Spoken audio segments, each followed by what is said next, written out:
I knew that when it came to business wise, if I had an idea, doesn't matter if I was 6, I'd go up to him and he would sit there logistically and tell me step by step why it was good or why it was bad. So you've always kind of been wired to have an independent mindset and somewhat of a passion for business. That convention, I told Tyler, I pulled this out, I was like, look, bro, I said, I'm telling you right now, I'll be the youngest integrity partner. And he was like, okay, bro, do it. Thank you for joining us on our Family First Life Tri-State Serve the People podcast. We appreciate you tuning in, spending your time to develop and grow with us. Follow us, please, on all our social media platforms at Family First Life Tri-State or FFL Tri-State. We love you. Keep listening, and I hope this information is serving you across the country. All right, everybody. Thank you for jumping on with us. Our Your Story podcast, one of my faves, as you all know. My loyal listeners know how I feel about the Your Story podcast and the fact that we could find some things out about someone in 20, 25 minutes, more than we could find out in 4 or 5 hours sitting with them, because it's so potent. And I got a great guest on today, the young but hungry, dynamic Caleb Coombes, part of FFL 320 Life Solutions. And I want him to talk about some of the things that has turned him into who he is today. Very wise, sophisticated, and opportunistic. So, Caleb, how we doing, my man? I'm good. It's a pleasure having you on, brother. I appreciate you letting me come on with you guys. Absolutely. You've made quite a way for yourself early on here, and at a tender young age. But something happened in your life to position you with this level of business acumen, intelligence, and ability to want to make things happen and not be afraid to make things happen and understand the work ethic that it takes to do that. That's what we want to know, sir. What are some of the things that made you the man you are today? I'd appreciate you sharing. Yeah, absolutely. I mean, I'll start right at the beginning. I mean, I'm young, so I don't have too much of a story, but I definitely got one. I mean, I come from a family of 9, so 6 boys, 1 girl. Wow. Both, yeah. That's me, man. There's 8 of us, but 9. Wow, okay. And where do you lie in that? I'm directly the middle. Okay. Yeah. Got it. Love it.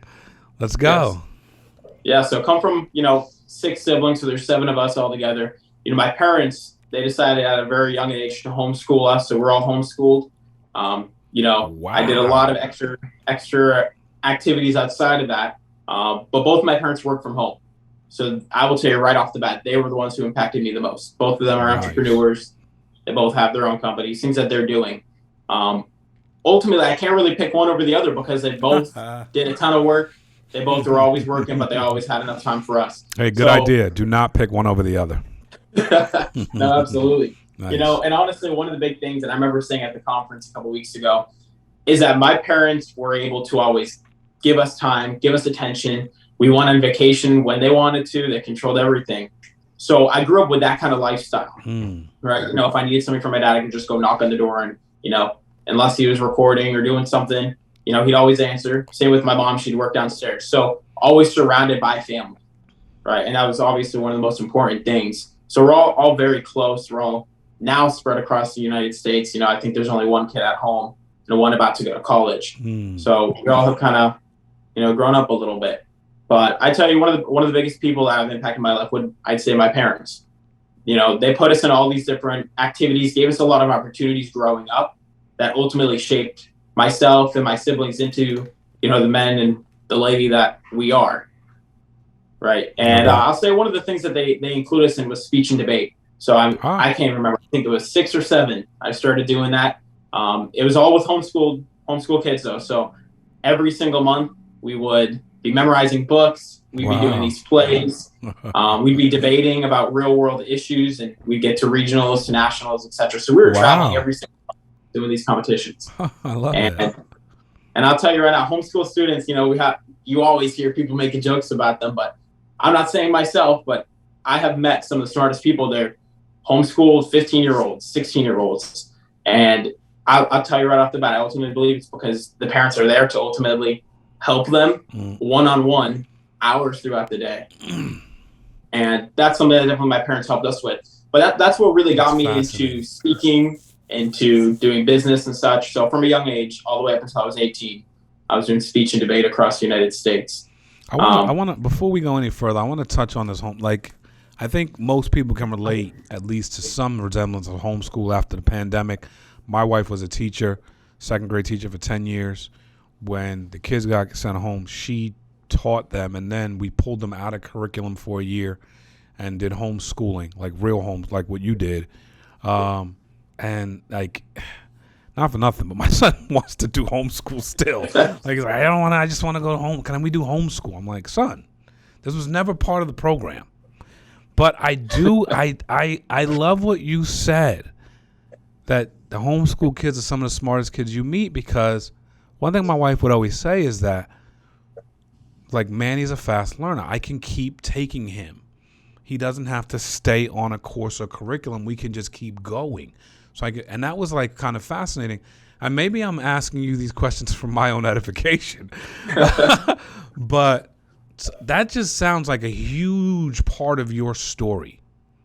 So can you just uncover it a little bit more? It just sounds like a really big part of your story.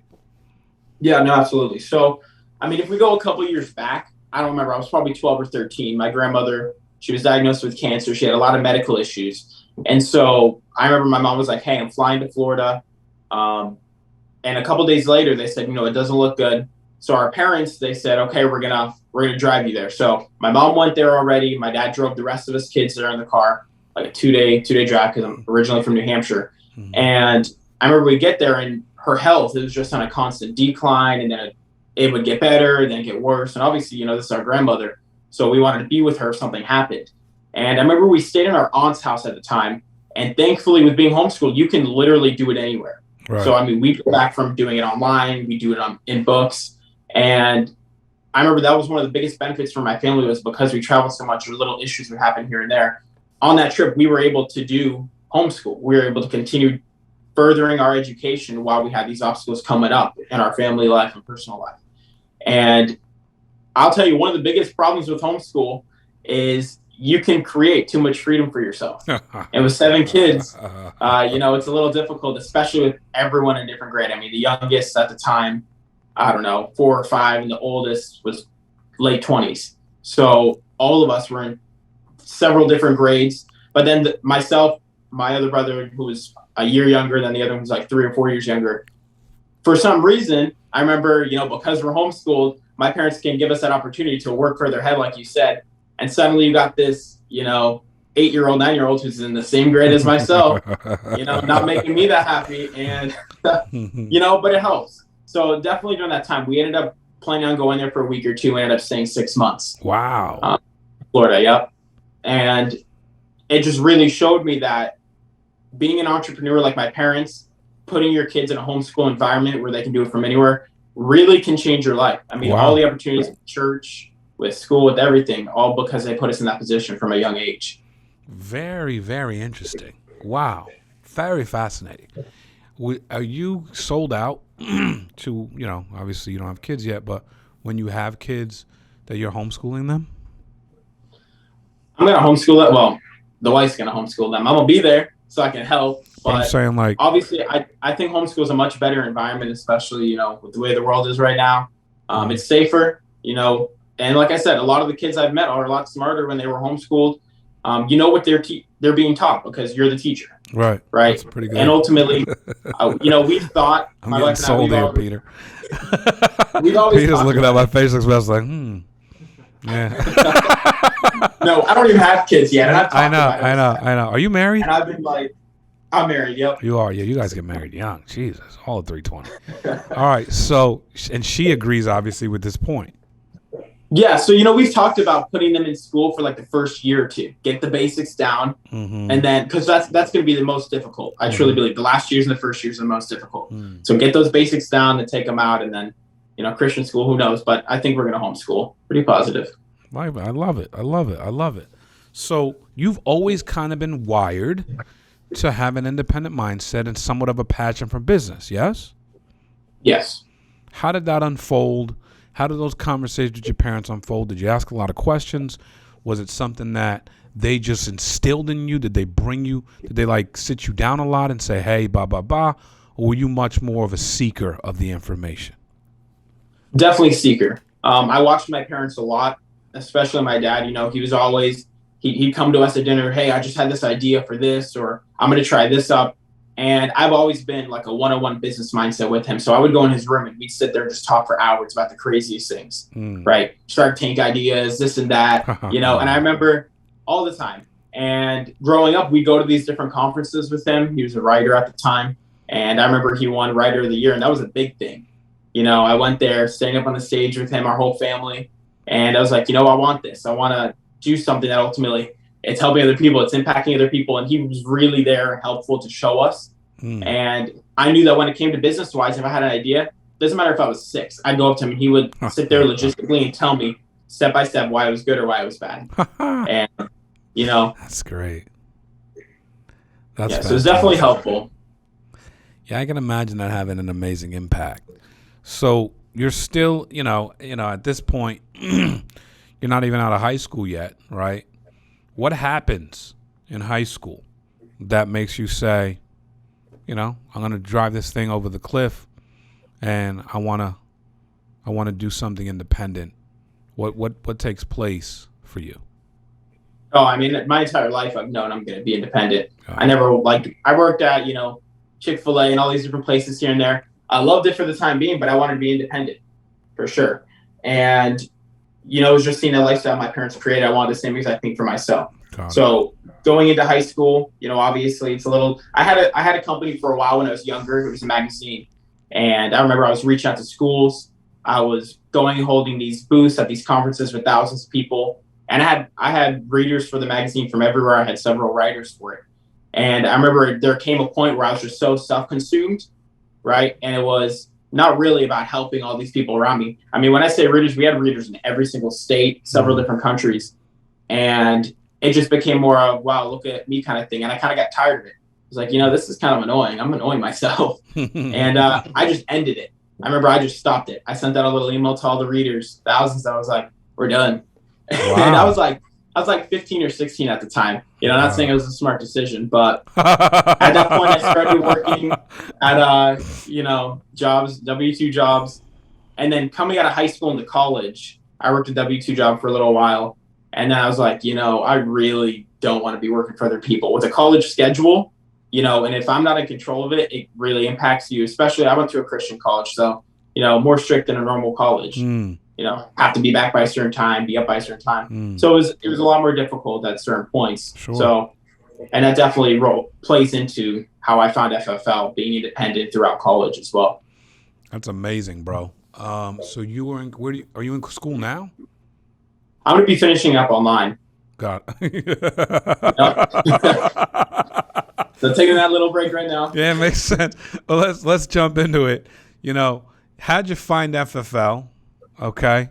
And how did this become something like, if you knew you were going to be independent all your life, how did you say, that's it? How'd you do that? How'd that happen? Sure. I mean, that was ultimately something I worried about for a really long time, was figuring out what I wanted to do. I mean, my whole life, and I didn't even go into this as much, but I've been doing sales since I was like 5, going to church selling comic books that were half ripped out pages. I'm telling you, I loved it. And ultimately I came to college and I was looking for something. I remember the dean had met. He's like, hey, I got this guy, Tyler May and Joe Bassett. They have some company selling these systems, give them a call. I was like, okay, fine. This is the college. This is the Bible college in Indiana? Yeah, the same exact college they went to. Okay, got it. So they kept ties. Yeah. These guys are incredible. Yeah. They leave no stones unturned.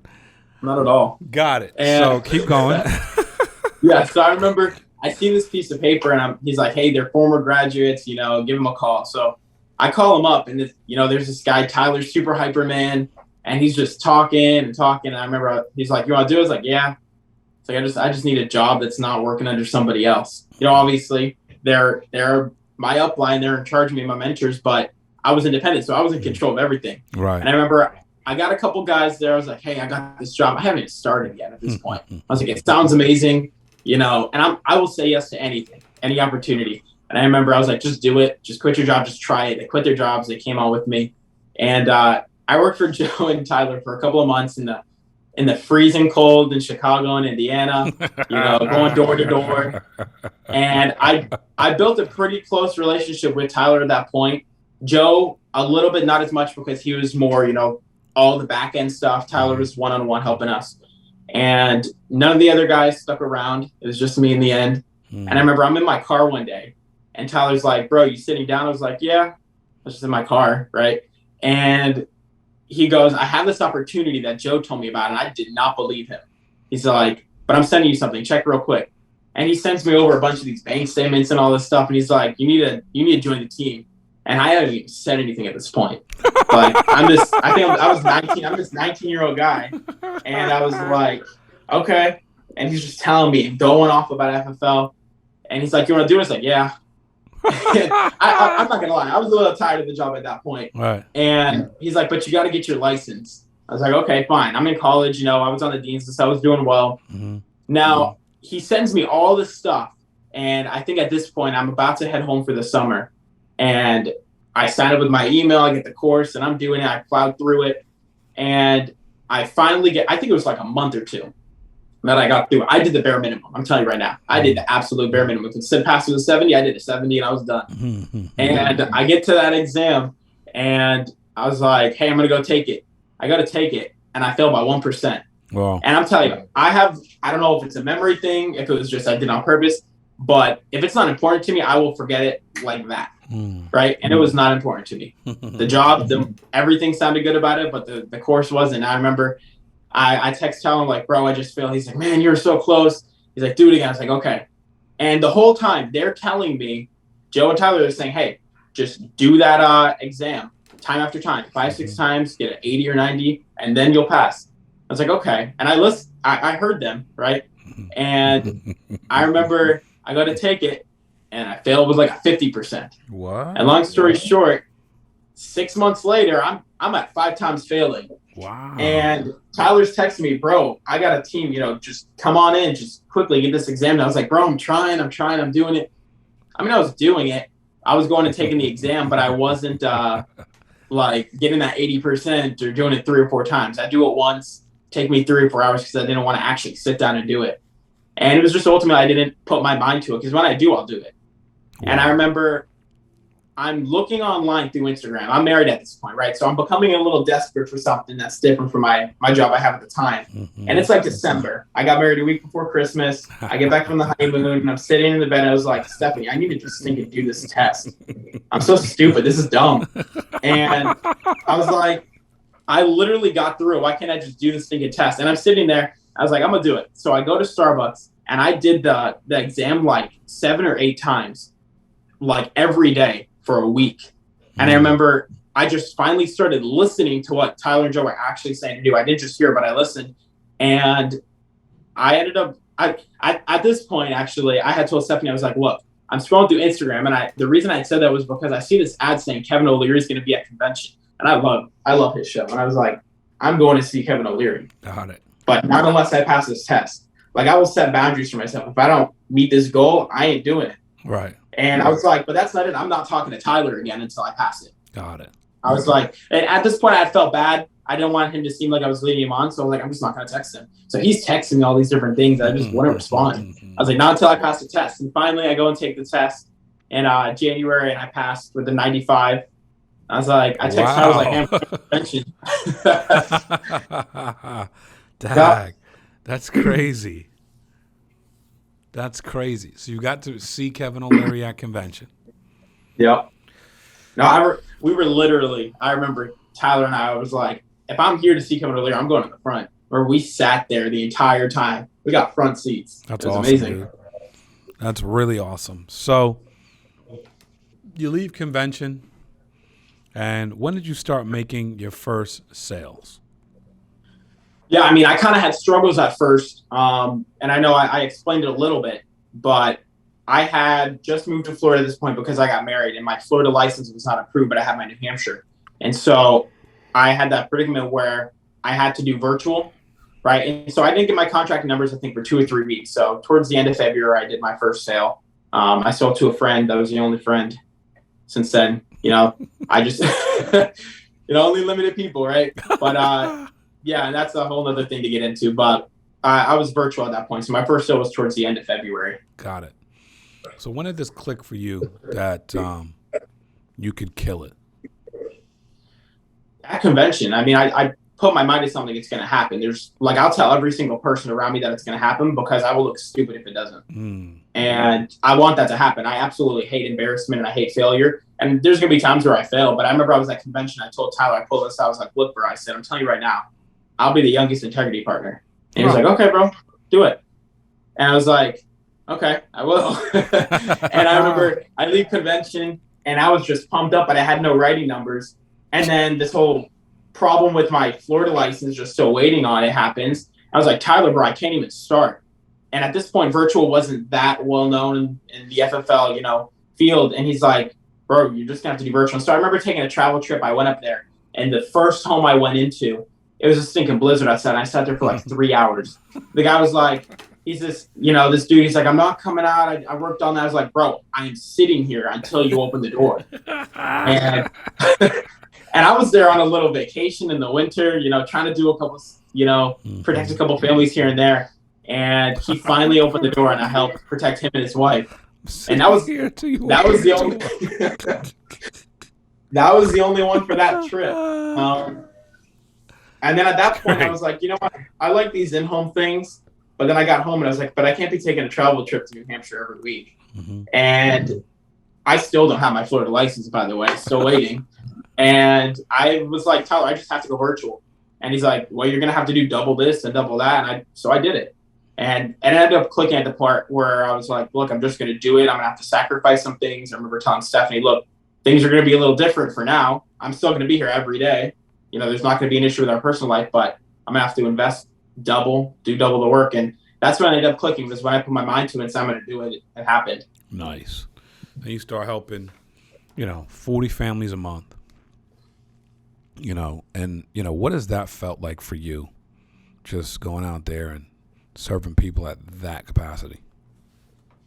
It's awesome, especially considering, I've had no death claims so far. I've had a lot of issues, like I explained at the conference, with people who passed and calling me asking if they had any coverage, all emotional over the phone. I couldn't do anything. So once I started seeing the families protected and that it wasn't about me and I was actually putting them first, that's when it ultimately started impacting me the most. I know definitely in May was a big one. It was a large month, helped 42 families, protect them. But that was also the month with the most, emotional factor. I had more people call me that month with people passing.